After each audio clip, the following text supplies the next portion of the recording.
আসসালামু আলাইকুম বন্ধুরা, আপনারা কেমন আছেন? আশা করি অনেক ভালো আছেন। এমএস কুকিংয়ে আজকে আরও একটা রেসিপি নিয়ে আসলাম। আপনারা রেসিপিটা দেখতে থাকেন। এখানে দেখেন ব্রয়লার মুরগি কুটে ধুয়ে নিচ্ছি, পেঁয়াজ কুচি করে নিচ্ছি, আদা রসুন বেটে নিচ্ছি।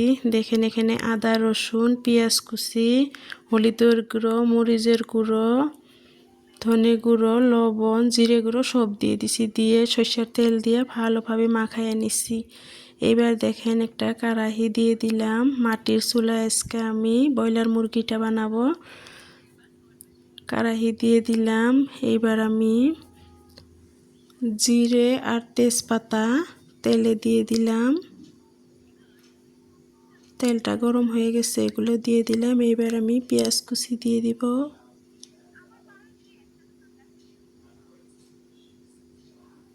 একদম ঘরোয়াভাবে অতি সহজে আমি ব্রয়লারের মুরগিটা বানাচ্ছি। দেখেন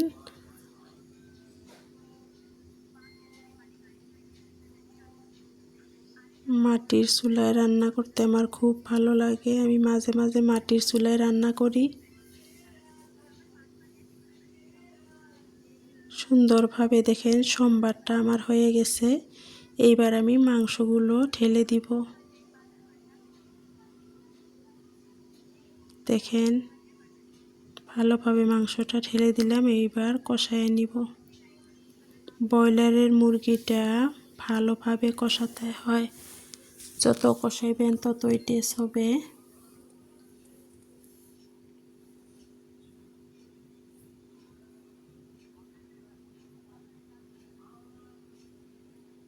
সুন্দরভাবে কষাই নিচ্ছি। দেখেন আমি গরম মশলার গুঁড়ো দিয়ে দিছি, আপনাদের দেখানো হয় নাই। দেখেন সব কষাই নিছি। অল্প পানি দিয়ে দিব, তাহলে যেহেতু লেগে ধরেছে অল্প গরম পানি দিয়ে দিলাম। অবশ্যই আপনারা গরম পানি দিবেন, ঝোলের পানিটা। দেখেন কিভাবে ফুটে উঠছে ঝোলগুলো। আমি আপনাদের আমার চুলাটা দেখাইলাম। দেখেন কত সুন্দর মাংসটা আমার হয়ে গেছে। এবার নামিয়ে নেই। দেখেন ফাইনাল লুকটা কত সুন্দর হয়েছে। ভালো থাকবেন, সুস্থ থাকবেন। আল্লাহ হাফেজ। আসসালামু আলাইকুম।